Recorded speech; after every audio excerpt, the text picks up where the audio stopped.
Olá, bem-vindo uma vez mais ao canal, a TV Zarik.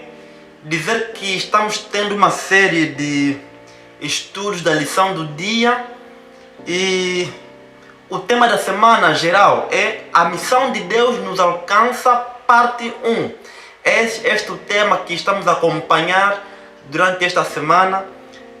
Ontem nós falamos do tema que corresponde do tema o Deus que se tornou um conosco.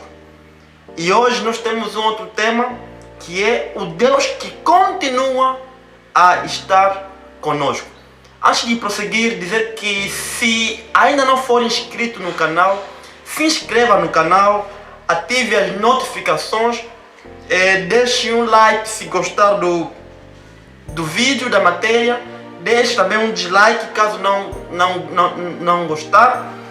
Sem mais delongas, vamos agora passar para o verso para memorizar, que encontramos no livro de Gênesis capítulo 3, versículo 9, onde diz: E o Senhor Deus chamou o homem e lhe perguntou: onde está? Como dissemos, o tema para hoje é o Deus que continua a estar conosco. A vida e o ministério de Jesus foram a revelação máxima de Deus. Em 3 anos e meio, Deus revelou mais sobre quem Ele é e sobre a essência de sua missão do que em tudo o que havia feito por outros métodos nas gerações anteriores. Cristo é a perfeita imagem de Deus, do Deus invisível, em quem Deus achou por bem residisse toda a plenitude. Havendo feito a paz pelo sangue da sua cruz, isso nós podemos ler em Colossenses capítulo 1, versos 15, 19 e 20.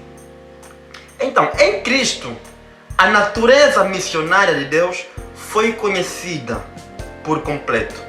Jesus revelou sua missão dizendo: o Filho do Homem veio buscar e salvar o perdido. Esta afirmação você pode encontrar, ou nós podemos encontrar, no livro de Lucas, capítulo 19, versículo 10. Como nós podemos ler no parágrafo anterior, este parágrafo nos revela qual foi o propósito da missão de Cristo na Terra. O que levou Jesus a deixar o seu lar e vir a este mundo?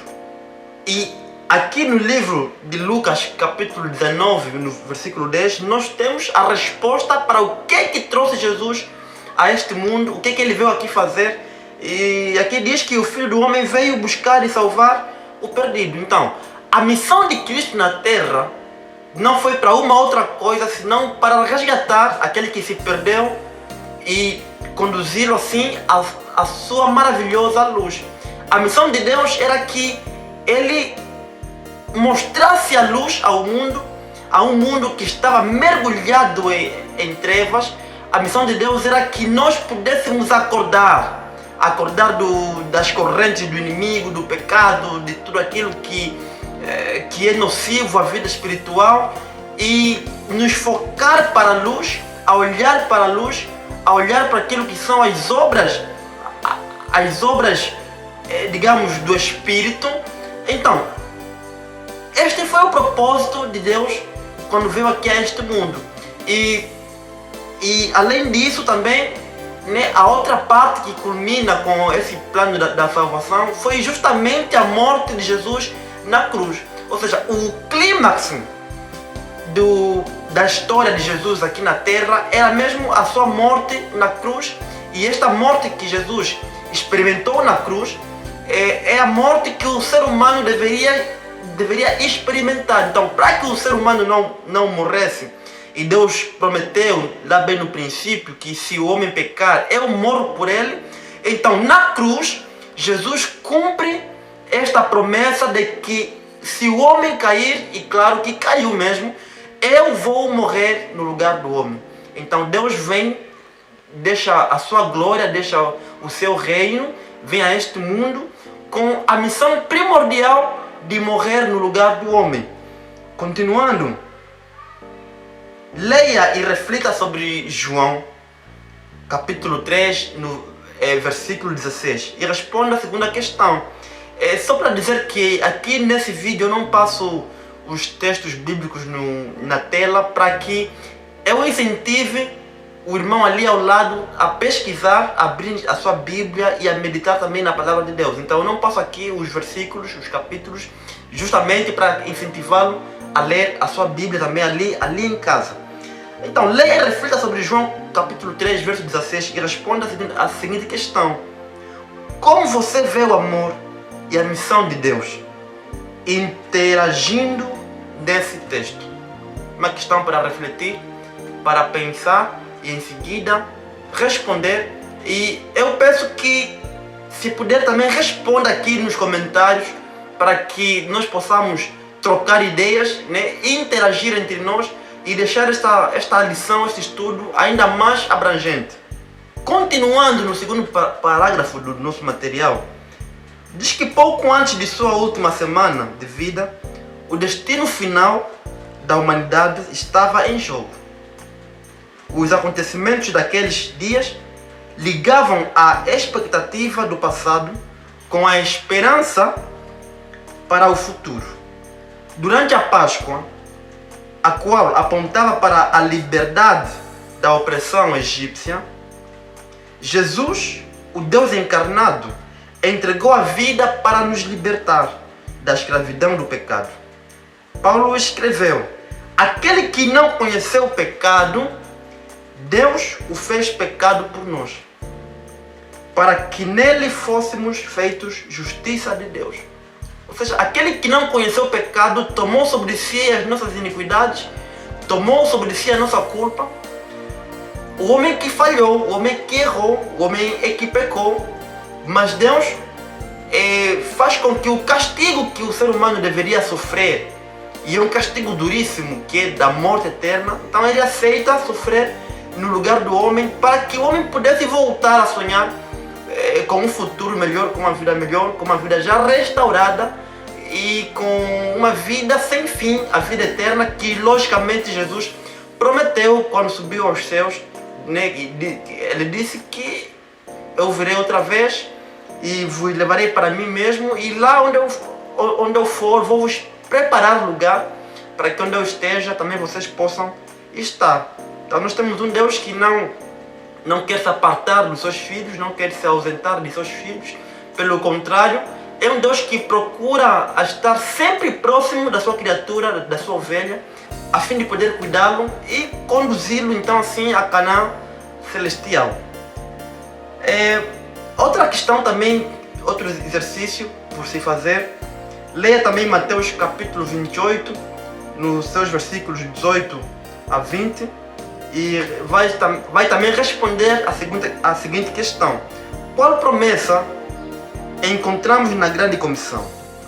Ela nos traz segurança ao nos envolvermos na missão de Deus? Será? Então, vai ler esses capítulos, aliás, esse capítulo e os versículos aqui delineados, e em seguida vai também dar a resposta a essa questão.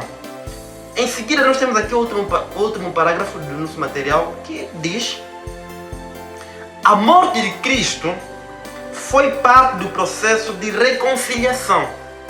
Jesus morre para reconciliar os homens, Jesus morre para juntar o seu rebanho. Esse foi o propósito da morte de Cristo na cruz, para salvar o ser humano. Continuando, não o fim dele.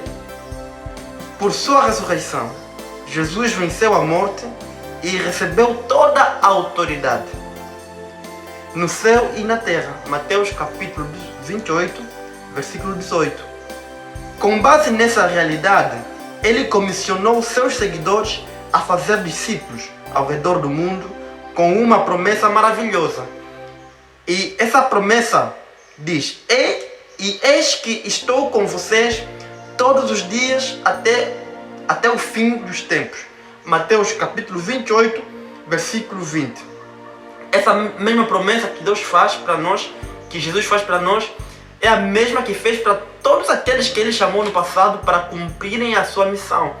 Logicamente que quando você sair à rua para pregar, quando você aceitar se engajar nesse ministério de salvar os que estão perdidos, para conduzi-los à luz de Cristo, certamente que Jesus estará contigo.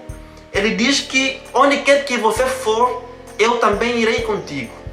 Não te preocupes tanto com o que você vai falar, porque confie que Deus, logicamente através do seu Espírito, vai colocar em ti sabedoria suficiente para que outras pessoas também possam conhecer Jesus, possam ser resgatadas do lamaçal do pecado e serem conduzidas assim à cruz de Cristo. Na verdade, a única missão que Jesus deixou quando subiu aos céus foi unicamente esta, de que ide por todo o mundo, pregai o Evangelho e ensinai a humanidade a guardar todas as coisas que eu vos tenho ordenado, né? E aqueles que aceitarem esse Evangelho, batizem em nome do Pai e do Filho e do Espírito Santo. Jesus subiu aos céus e a única recomendação que Ele deixa é simplesmente essa: ide. E repare que este ide não é uma sugestão que Ele dá, né? Ou seja, você não tem ali uma capacidade ou então uma maneira de escolher ir ou não ir, ou não ir, porque este ide que nós encontramos ali em Mateus 28 está no imperativo, é uma ordem que o mestre dá. Então, você que é cristão, você que é batizado, você que já está salvo, o general te comissiona: ide, vá por todo mundo, vá e pregue esta mensagem para aqueles que ainda não conhecem. E eis que estou convosco, ou seja, todos nós que nos engajamos nesse ministério, Deus promete estar conosco, ir conosco, né? E Ele diz que não temam, porque eu sou vosso Deus, não temam porque eu sou convosco, não temam porque eu vou vos ajudar e eu vou vos sustentar. Então, simplesmente pegue na palavra, leve a pessoas que não conhecem Jesus. Não seja aquele cristão que se acomoda, que fica relaxado, que fica dormindo, não. Tem muita gente, acredite, muita gente que precisa ouvir falar de Jesus. E como eles ouvirão se você não pregar? Como se converterão se você não pregar? Como virão até a cruz de Cristo se você não anunciar as boas novas? É impossível. Então, para que o teu vizinho se converta, o teu colega, o teu familiar que ainda não conhece Jesus, é preciso que você leve a mensagem até estas pessoas. Que Deus possa te abençoar e que amanhã te traga de volta a este canal para mais um estudo da semana. E o tema de amanhã que nós vamos estudar é: Deus voltará para nos buscar. Então faça as tuas pesquisas e amanhã temos um encontro. Eu espero pelos teus comentários e que Deus abençoe a você e a tua família. Amém.